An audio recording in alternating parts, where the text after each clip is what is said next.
her incidentally and decided to marry her. That was his explanation of how he decided to marry my mother. She has a completely different story, and I'm not gonna get into it. I mean, I don't even know it that well.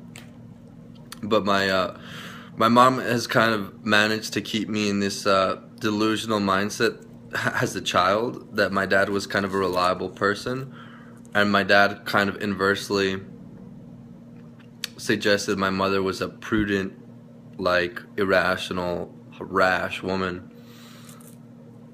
And they all have their own stories of how they met and what happened and what have you. And it's crazy because I have no idea whose is right and what have you. And it's just crazy. Like I don't know what to make of it. But I was raised in this very patriarchal Mexican traditional family, and you know what I'm saying. Like the first fight I ever got into was at the age of 12. Like my dad drove me to a fight to fight somebody. Like me and my brother, he drove me and my brother to go fight somebody, and he was like the lookout at the age of 12. And it was cool. Like I mean, a lot of people would think that that's a really cool thing, and that like I don't know, like a lot of people would probably think it's hard or awesome, or I don't know. But I was very young when I got like into my first fight, you know. And like my dad drove me there, and he was the lookout and what have you. And I was scared, I was terrified, but I fought when I was like 12.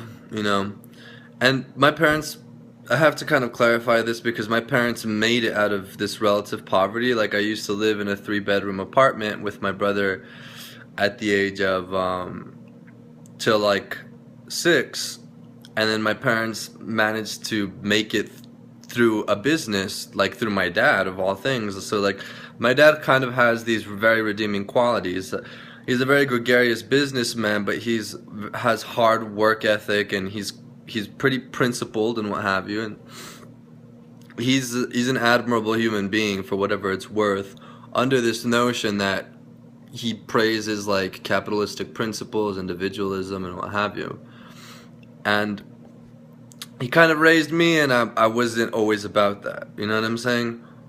And he kind of, so he basically drove me to my first fight, and it was against a best friend of mine who betrayed me and threatened to burn my father's store down and what have you, and his little friends and what have you. And it was crazy because that was a pretty pivotal moment in my life where a friend that I grew up with in this poor neighborhood, as we started gaining social status and social mobility, started feeling intimidated by us, or like felt like we're distancing ourselves from him. And we weren't, you know what I'm saying? He had like this completely different understanding of who we were as friends or what have you, or people, you know what I'm saying, as our relationship as friends. That, I mean, the guy was practically family to me for 6 or 7 years, you know what I'm saying? But he kind of turned his back on us, and my dad saw it as pretty bad, like the way he was trying to threaten us and what have you. So he was like, okay, well, you guys have to go handle your business right now, and you guys can't look weak. You guys can't look, you guys can't look emasculated. You guys can't look, like, I mean, I hate to say the word, but you guys can't look like pussies, right? You guys can't look like that in front of this guy, and you guys have to set this standard to him or to other people that you guys aren't going to be picked on within this city or this town, or with anybody else for that matter. So at the age of 12, he drove us to our first fight. I got my kicks in, my brother got his kicks in, you know what I'm saying? Like, and that was that. And then like at the age of 15, my dad gave me my first condom, you know what I'm saying? He gave me my first condom, and he kind of like gave it to me with this winking manner and this disposition, like, you guys are now a man, be wise about it. It was, I don't know, I like I said, he's a certain guy that you have to just see, and you would understand everything of how I was raised. He's like the Dos Equis guy, my dad has all of these crazy stories that are just so unbelievable, but they're true. And he has like this patriarchal demeanor. It's just unbelievable how my dad is. He's a character, you know what I'm saying? But that's basically how I was raised, with my dad in mind. And I was kind of like turning to the, I guess, darker side of the city, or like in Santa Fe, at a young age. Like I was a young Mexican kid going to a private high school because my dad and my parents managed to accumulate the amount of money to put me there, in a private high school and a private middle school too. And there was, in a private middle school and a private high school in Santa Fe, there really wasn't that much diversity. You know what I'm saying? I'm a pretty light.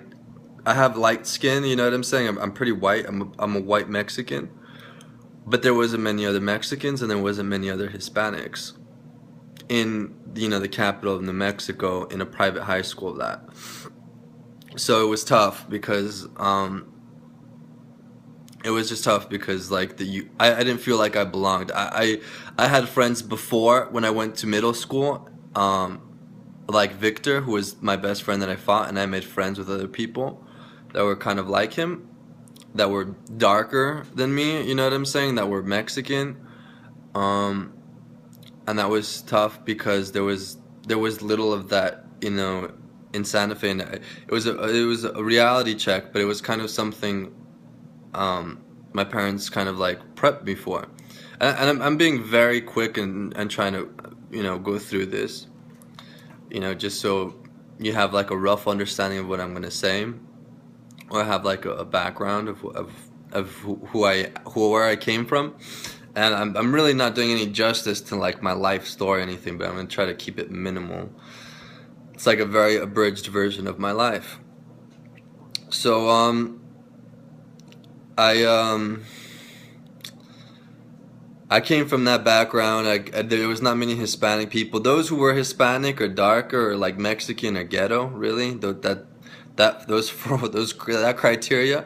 If you were Mexican, darker, or ghetto, and you went to like St. Mike's in Santa Fe, New Mexico, you were it was highly likely you were going to be a dropout.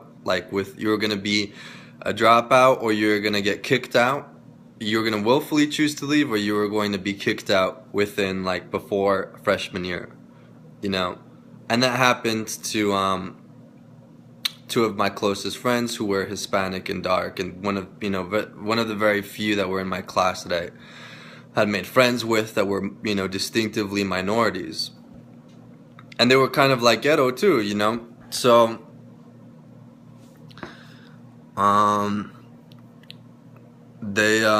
so one got kicked out, the other one went to Santa Fe High, and then I kind of started feeling a bit inferior.